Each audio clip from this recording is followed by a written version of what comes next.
चलो आगे सफ़र शुरू करते हुए निकलते हैं अपने आगे दौर पे। इस गांव के बारे में बहुत सारी हिस्ट्री है, उस हिस्ट्री के बारे में आपको बताना चाहूँगा।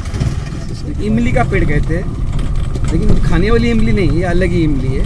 एक इमली का पेड़ है, उस पेड़ की बहुत बड़ी स्टोरी है, बहुत बड़ी कहानी है।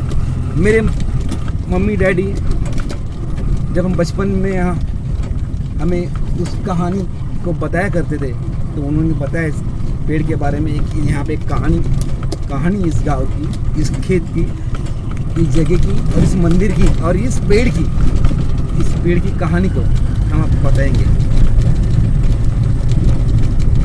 रास्ता खराब है इसलिए इस जगह के बारे में एक हिस्ट्री है, एक वहाँ पे इतिहास है। गांव जो है, बारे में गांव में जो ये मंदिर है, इस मंदिर की स्टोरी एक अपन में एक कहानी है। उस कहानी के बारे में आपसे मैं कहूँगा कि बहुत साल पुराना ये मंदिर है और ये मंदिर की जो हिस्ट्री मैं आपको बताऊँगा। आगे देखते हैं, देखेंगे। आज इस गांव में इस मंदिर में कुछ पूजा अर्चना हो रही है, लेकिन पता नहीं इसके बारे में अपन बात करेंगे। लेकिन आगे का सफ़र, आगे की बात मैं आपसे कहने जाऊंगा। ये है जो आगे का मंजर, ये जो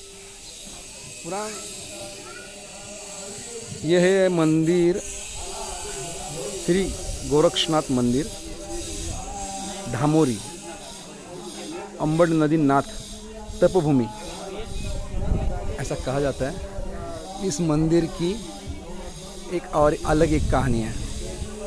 और वैसे ही इसके आगे एक नीम का पेड़ है, नहीं सॉरी, ये इसके आगे ये एक इमली का पेड़ है, बहुत साल पुराना ये पेड़ है। ये पेड़ की एक स्टोरी है, एक हिस्ट्री है, इसके बारे में हम आपसे कहते जाएंगे। देखिए आगे ये बहुत साल पुराना ये पेड़ है। इस पेड़ की हिस्ट्री ऐसी है कि जब हमारे दादा माँ हमें कहानी सुनाया करते थे, तो इस गांव के बारे में, इस पेड़ के बारे में ज़रूर सुनाना करते थे। क्योंकि इस पहले कहा जाता था, कोई शादी, कोई ब्याह, किसी घर में कोई फंक्शन होता था, इस जगह पे आते थे, पूजा अर्चना करते थे और इस पेड़ के पास रात को सामान रखा करते थे। और सुबह उठने के बाद उनको जो चीज़ उस कार्यक्रम को लगती थी, वो चीज़ यहाँ पे उपलब्ध होती थी। ऐसी इस पेड़ की एक हिस्ट्री है जो हमको बताई गई है, वो हमसे आपसे कहना चाहते हैं। गोरक्षनाथ ऐसे इस जगह का नाम है, तपोभूमि। ये बहुत बड़ा पेड़ है, बहुत विशाल, इतना विशाल, इसके बारे में जितना भी कहूँगा उतना कम ही होगा। ये पेड़ इतना विशाल, इतना बड़ा है कि जितने भी कहानियाँ इस बारे में हमको सुनाई गई थी उससे भी बड़ा है। बहुत बड़ा पेड़ है ये। और लोग कहते हैं आज जैसा आज यहाँ पे कोई कार्यक्रम हो रहा है, वो कार्यक्रम करने के लिए जो बर्तन, जो सामग्री यहाँ पे रखी गई है, उस ज़माने में ऐसा रखा नहीं जाता था। और रात को पूजा पाठ करके यहाँ पे सामान रख दिया जाता था और उनका जो खाना बनाने के लिए लगने वाली बर्तन, हर चीज़ इस पेड़ के अंदर एक गुफा है, वो गुफा से आया करती थी। और सब होने के बाद वो सब सामान धो भी कर उस जगह पर रख देने के बाद वो सुबह निकल जाते थे। ये देखो, मैं जूम करना चाहूँगा, ये गुफा है, इस गुफा से। लेकिन बहुत साल में कुछ तो यहाँ पे हुआ और वो आना बंद हुआ। इसके बारे में किसी को पता नहीं है, हमने भी कुछ जाना नहीं कभी। गाँव तो हमारा है, लेकिन हमने इस बारे में कभी ये नहीं किया। फिर भी देखते हैं इस गांव की, मैंने आपको कहा ना, इतिहास का धामापुरी, आज की धामोरी, इस गांव का नज़ारा। ये देखो कितने बड़ा पेड़ की विशाल फांदी है जो इतनी लंबी है कि यहाँ से लेके वहाँ तक गई हुई है। ऐसा ही पेड़ है। इस पेड़ की जितना भी कहूँगा उतना कम ही होगा। इस पेड़ के बारे में, इतने विशाल पेड़ के बारे में।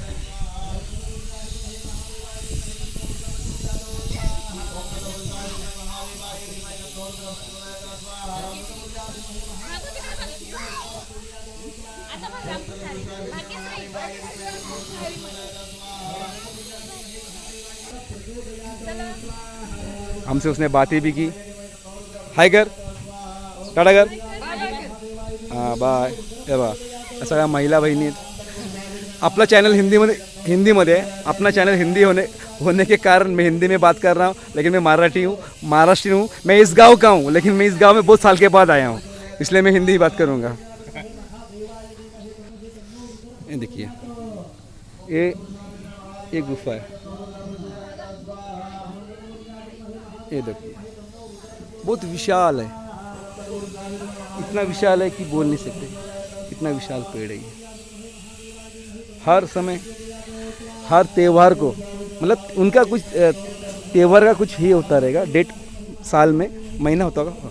आज भी कुछ त्यौहार है, आज भी कुछ यात्रा सरी का कुछ कार्यक्रम इधर हम लोग आए हैं.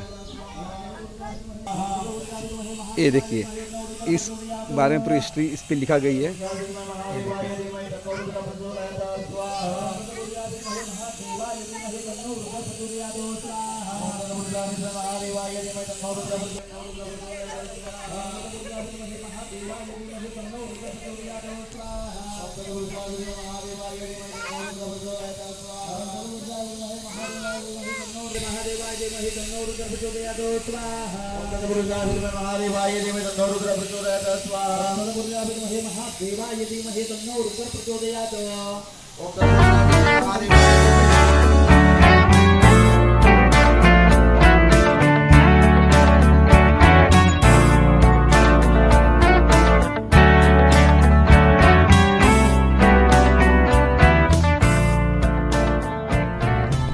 से निकले अभी आगे का सफर शुरू करते हैं. अभी यहाँ आज का हॉल्ट, आज का स्टे जहाँ भी करेंगे तो आपको दिखाएंगे. ये देखिए, ये है ग्राम पंचायत स्कूल राइट साइड में. धामापुर, आज की धामोरी.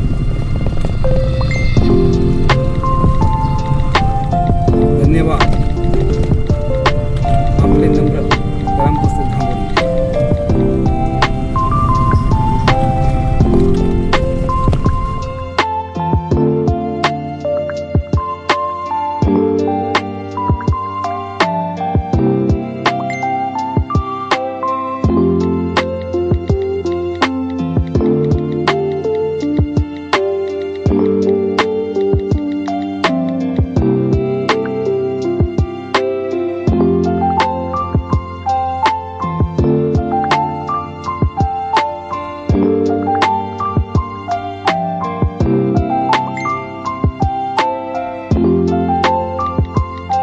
जो नदी आ रही है ये गोदावरी नदी है, लेकिन इसे कहते हैं चास नली.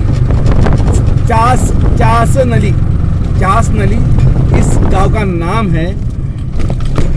मेरे पूर्वज कहते हैं यहाँ पे एक डो है. डो मतलब यहाँ पे खड्डा है. एक नदी के अंदर एक खड्डा होता है, वो खड्डा है. उस खड्डे में अपन जो सोने वाली बाज होती है ना, खाट, वो 12 खाट की रस्सी एक दूसरे को बांधकर, 12 खाट की रस्सी एक टिकाऊ को बांधकर, फावड़े को बांधकर उस खड्डे में डाला भी गया तो आज तक उसका नीचे का अंत किसी को पता नहीं चला. इतना बड़ा डोह, इतना बड़ा खड्डा इस चास नदी में है. बहुत इतिहासकालीन रहस्यमय गांव है यहाँ. लेकिन बचपन बम्बई में गुजरा, जवानी बम्बई में गुजरी, पढ़ाई बम्बई में गुजरी और सारा जीवन बम्बई में गुजर जाने के बाद गांव की तरफ न घर था, न कभी आए न कभी रहे. आज भी हम गांव में आते हैं, 5 मिनट के लिए रुकते चले जाते, कि खुद का घर नहीं है. खुदा ने चाहा, माँ बाप का आशीर्वाद होगा तो ज़रूर एक दिन अपना भी इस गांव में घर होगा और आप आएंगे, शान से रहेंगे. देखते हैं, नसीब की बात है. जब भी देता है ऊपर वाला छप्पर फाड़ के देता है. कहावत है, देगा. मेहनत तो हमें करनी पड़ेगी, लेकिन होगा, आज न कल होगा.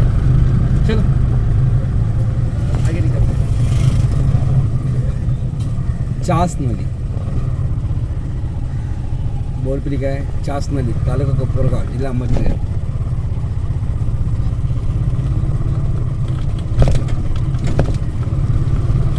चलिए आगे बढ़ते हैं, अपने सफ़र के वक्त निकलते हैं।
देखने के लिए तरसते हैं और हम पहुँचे ऐसे एक नज़ारे के पास।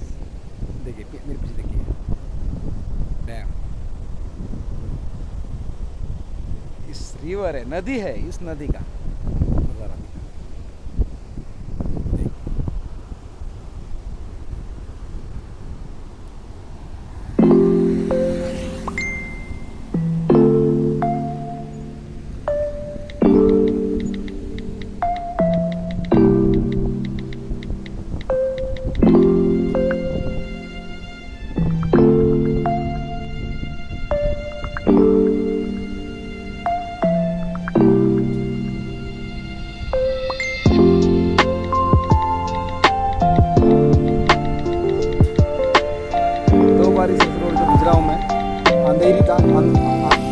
अंधेरा था बहुत।